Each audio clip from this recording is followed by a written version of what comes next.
Oxentefm.com.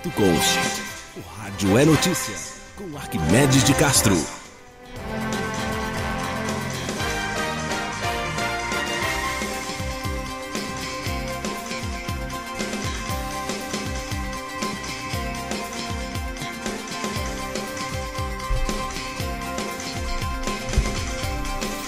Olá pessoal, bom dia, boa noite, boa tarde aí para você, boa noite, né? Para mim, estou começando essa live agora e você pode estar ouvindo também em outro horário, mas enfim, meus cumprimentos, obrigado por estar aqui com a gente. Basicamente, essa é uma oportunidade para falar um pouco sobre esses acontecimentos importantes que estão aí dominando a opinião pública. E um deles, dos que me chama mais atenção, tem a ver com essa postura da ministra da Família, Damares, que usou da suprema ironia ao comentar com seus apoiadores que ela estaria inaugurando uma nova era, a era em que menino vestia azul e menina vestia rosa. Evidentemente, não foi um pronunciamento oficial, mas a forma como a ministra se posicionou chamou a atenção de muita gente. Tá assim agora, né?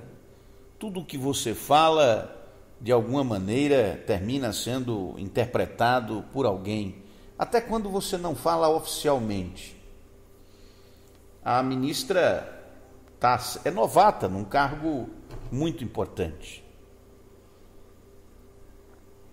Um cargo que ela ainda não tinha experimentado. Um poder que ela ainda não tem noção, aparentemente, de que tem. É um poder capaz de muita coisa. Poder capaz, inclusive, de causar comoção nacional e internacional, como de fato causou.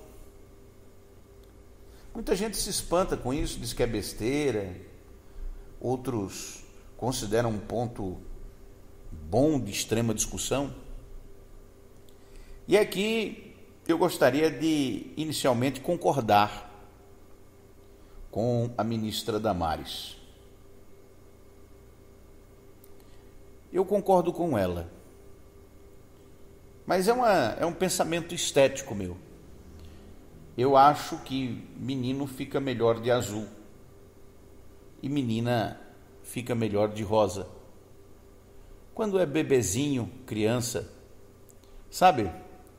Quando você veste seu filho, porque chega um ponto em que você não veste mais ele. Mas eu estou falando aqui para quem tem filhos, para quem sabe exatamente o que é isso. Tem gente que não tem a mínima ideia, né? Apenas infere a possibilidade, mas para você que já teve filhos, filhas, né? Como eu tenho 4, e 2 meninos e 2 meninas, e assim, quando são pequenininhos é a gente que veste eles, né? Eles não vestem roupa, não escolhem, né? Depois dos 5, 6 anos, começam a querer roupa tal, roupa aquela, roupa tal. 7 anos, já quer uma roupa específica. Aí depois vão escolhendo o jeito que vão se vestir, né? Mas eu acho legítimo que um pai e uma mãe, né, que queiram seguir uma tradição judaico-cristã, possam vestir seus filhos como queiram, né, da forma tradicional. É um preconceito moral esse que a ministra Damares tocou. um tabu que precisa ser discutido na sociedade. Eu tenho a impressão que a condenação dela, as brincadeiras que fazem, o próprio meme, é autoexplicativo de que trata-se de uma questão que precisa ser melhor discutida, melhor avaliada. E eu estou dizendo isso porque também quero fazer uma crítica à ministra. Ela, quando disse o que disse, ela disse movida por um sentimento eu vou chamar de um sentimento de revanche. Ela fez uma sátira e uma ironia com o destino certo. Ela estava provocando os opositores das suas ideias. Opositores estes que até Trés on Tonte estavam no poder. E provavelmente, exatamente por causa disso, é que a ministra Damares se posicionou da forma como se posicionou. Tentando, digamos assim, estabelecer o paradigma das próprias ideias. Eu não sei, é possível que ela pudesse, digamos, ter um comportamento diferente. Mas eu não esperava coisa diferente dela, não.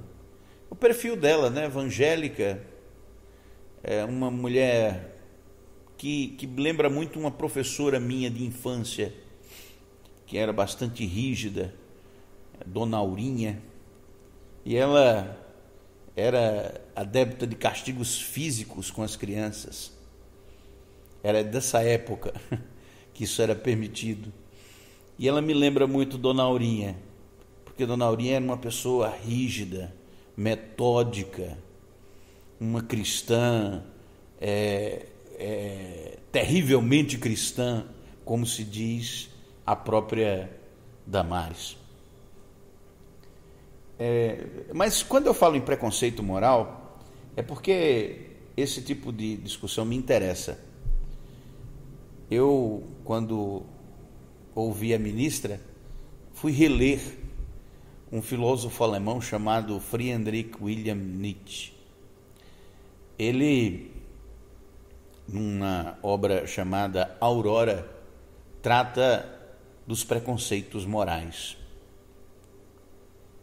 E alguns preconceitos morais estão tão entranhados que a gente precisa de vez em quando botar uma lupa sobre eles para poder enxergá-los, separá-los, poder identificá-los no meio de tantos afetos e sentimentos. O preconceito sobre o tabu, né? Sobre a identidade de gênero. Nós, seres humanos, nós costumávamos nos diferenciar dos animais alegando essa coisa, sabe, de que quando nós somos a humanidade, nós não somos iguais aos animais. Os animais, eles agem por instinto. E nós não, nós, através do pensamento, da moral, da ética, da civilização, nós, digamos assim, nos tornamos seres melhores, superiores, porque controlamos os nossos instintos.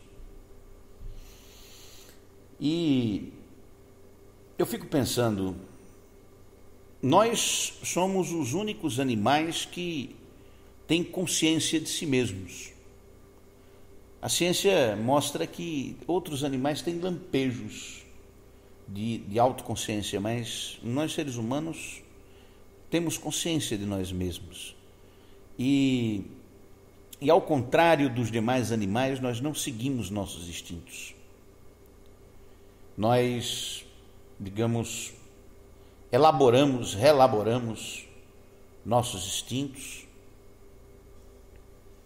e nos tornamos diferentes das coisas para as quais nascemos. Uma pera não pode se recusar de cair da pereira. Uma graviola não pode desgraviolar-se e transformar-se em outra fruta. Não pode se recusar de cair da gravioleira. A natureza tem o seu determinismo, mas no ser humano esse determinismo parece não funcionar especificamente como descrevem alguns religiosos.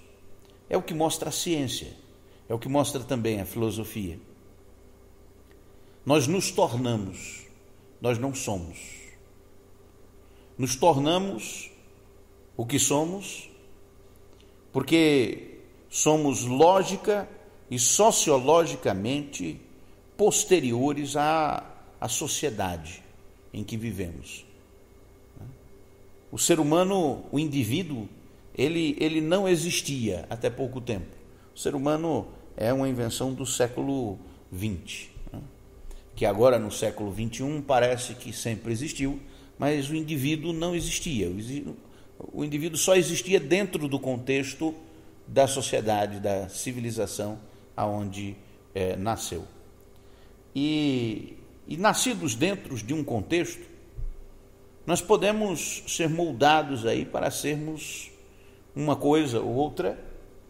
E a proposta libertária, progressista, é de que não ensinemos às crianças que elas são menino ou menina, apenas. Que elas podem ser os dois. Que elas podem trocar, ser menino, ser menina, depois voltar a ser menino. Pode não ser nenhum dos dois. Uma espécie de intersexualidade. E tudo isso a depender dos seus afetos, de como você se sente. É uma proposta interessante. Entretanto, do ponto de vista da organização social, ainda é muito complexo botar isso na prática, né? Colocar isso dentro de um contexto prático. Quando a ministra diz que menino é azul e menina é rosa, ela está se referindo a uma tradição judaico-cristã de considerar que existem esses dois elementos sexuais e que tudo o que está além disso, ou para além disso, se trata de uma, pode ser chamada de uma perversão, mas de uma distorção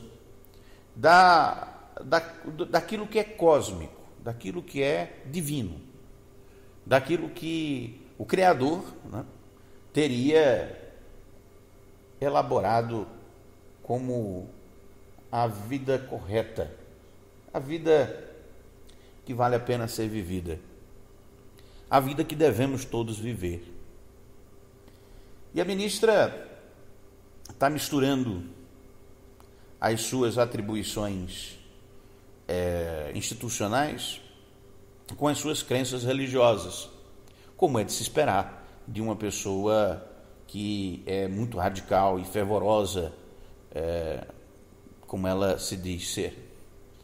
Então, eu tenho a impressão de que a discussão sobre isso precisa ser aprofundada, porque o que se coloca também é que impor uma sexualidade pode também causar traumas e doenças mentais, tantas doenças mentais quantas as descritas pelo Dr. Freud. Bom, era o que eu tinha para hoje nesse comentário do Rádio Notícia. Tenham todos um excelente dia. Um abraço a todos.